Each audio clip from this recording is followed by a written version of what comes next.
Mayroon tayo ditong bowl na malaki. So, lagay lang natin dyan sa gilid. So, una natin gawin is slice natin tong ating kinchay. So, mayroon tayong kinchay dyan guys. So, ayan, nalinis ko na po yan. At tinanggal ko na yung kanyang mga tangkay na matanda na. So, yan na yung party na malapit sa dahon niya. So, slice lang natin ng pinong-pino yan guys, yung ating kinchay. Ayan.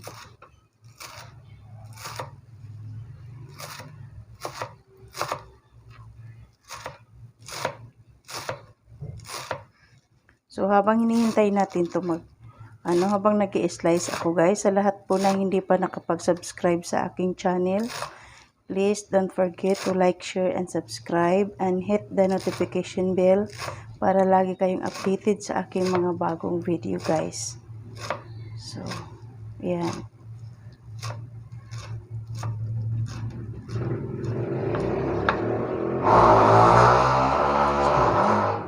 Pasensya na po kayo kung meron po kayong mga naririnig na mga ng motor kasi malapit po kasi kami, tabi lang po kami ng highway.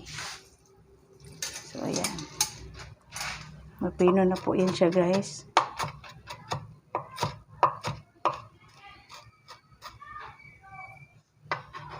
So, lipat natin siya dyan sa malaking bowl nating piniprepare, no? Meron tayo ditong carrots. So, ganyan lang natin yung ating carrots guys. Pwede rin dito siya sa malalaki na part. So, hinugasan ko na po pala yung aking mga gulay guys kanina off cam. Para dire-diretso na po yung ating gawa, no? So, ayan. Ganyan lang kalalaki guys, oh.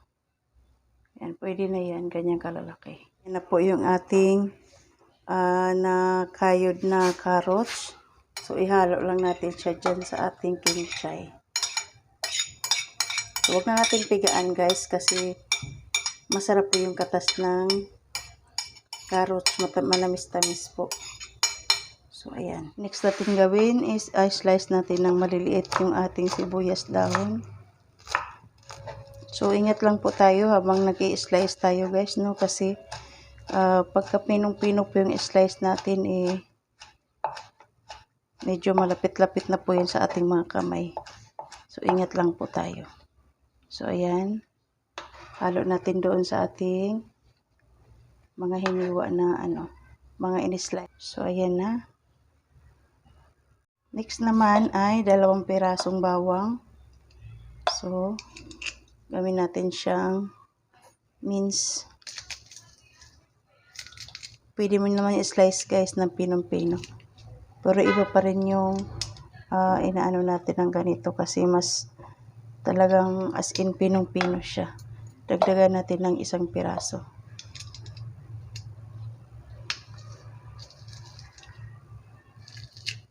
So, ayan na. Ayan siya guys, oh.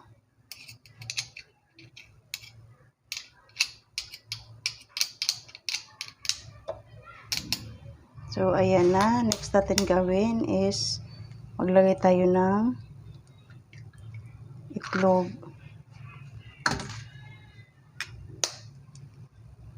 na 2 piraso. So, ayan. And then, mix natin.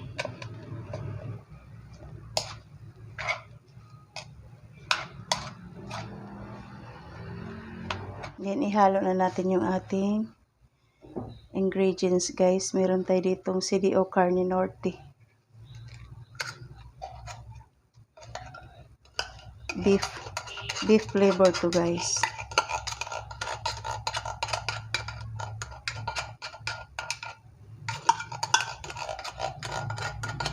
Siguro guys, magtaka ka kung anong gagawin natin. So, malalaman nyo ito. Panoorin nyo hanggang dulo guys.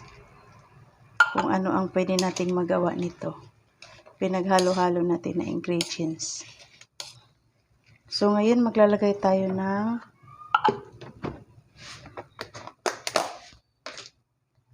garlic powder. 2 dagdag bango at saka dagdag lasa. And then, maglalagay tayo ng paprika.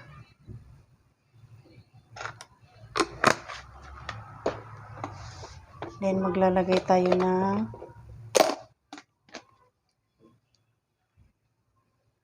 konting salt lang guys. Yan, tama na yan.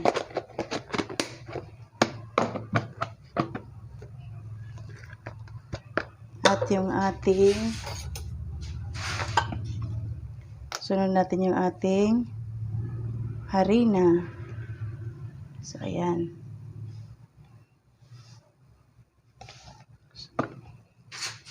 Then, i-mix natin guys. Mix natin mabuti. Para makapit yung lasa ng mga ibang ingredients. No? So,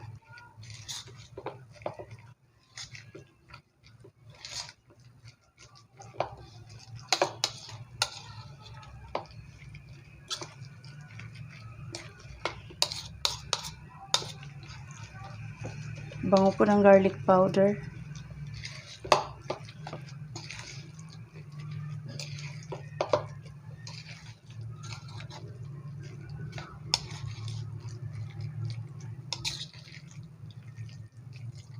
Mix lang natin mabuti para sila magkaano, para mabalance yung lasa.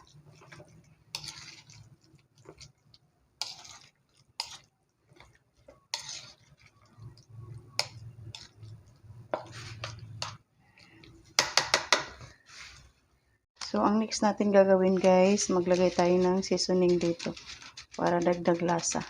So, naglalagay ako dyan ng magic sarap. Halo lang natin.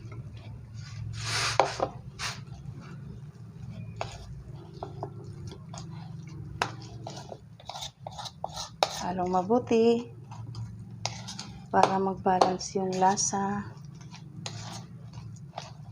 So, malapot na siya. Hindi natin naglagay dyan guys ng tubig, no? Para hindi siya masyadong basa.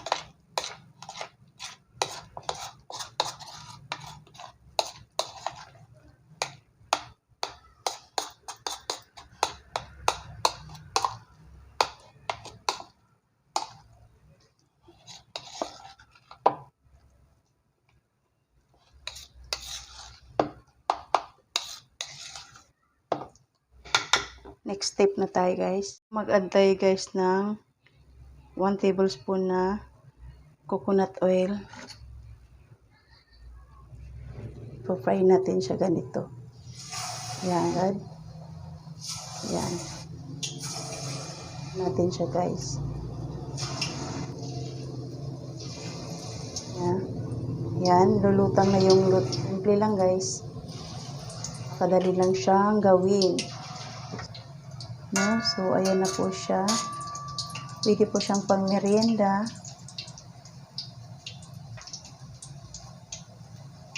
So, ayan. Kapag lumutang na siya guys, ayan, malapit na po yan siya maluluto. Ganyan na po yung ano niya, oh. Ayan, oh.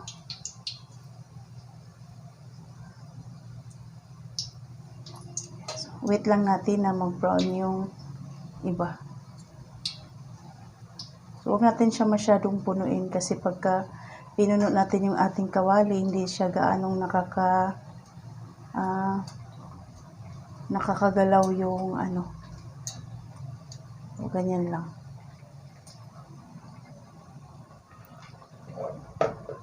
So, okay na yan guys. Tanggalin na natin siya.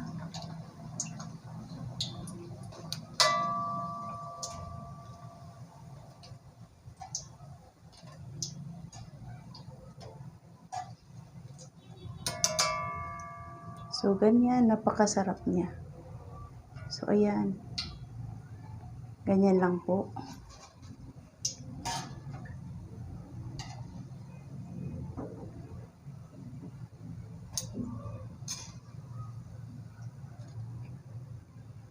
No?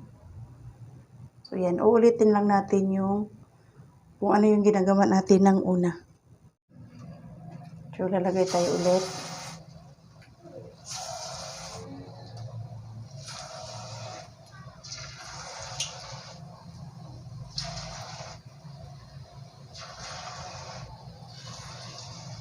Gulay.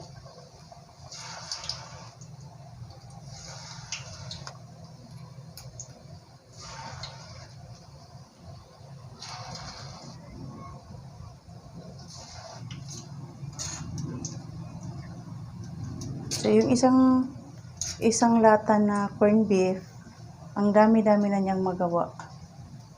Ayan.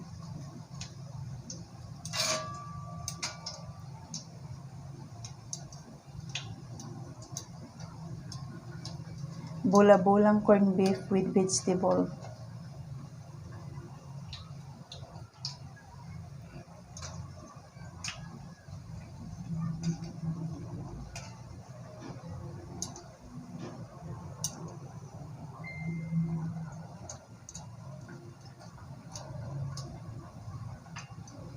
Wait natin yung iba hanggang sa mag-brown siya. So, ayan, halos luto na po siya. So, tatanggalin naman natin yung ating pangalawang batch.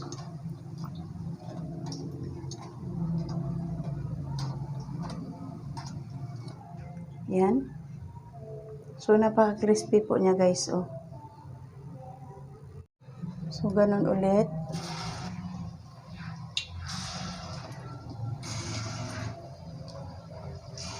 Ng corned beef, kinchay, at saka ng napaka-crispy niya.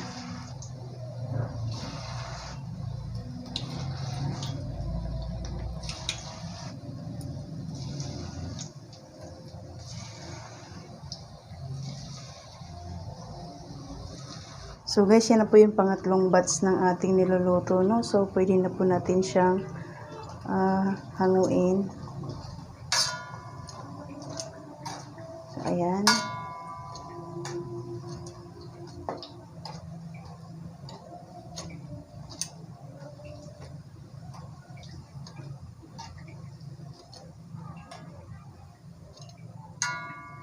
Meron pong small size, yung pinakalas. So, huwag pong kalimutan patayin yung ating kalan. Na po yung ating last batch, no, guys. So, ayan. So, ayan na po, guys, oh.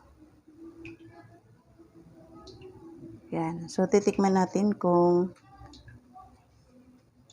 perfect ba ang lasa.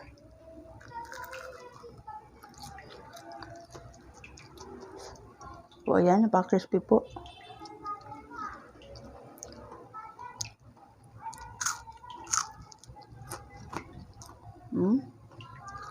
So, pwede nyo siyang isawsaw sa ketchup. Napakalasa, guys. Yan.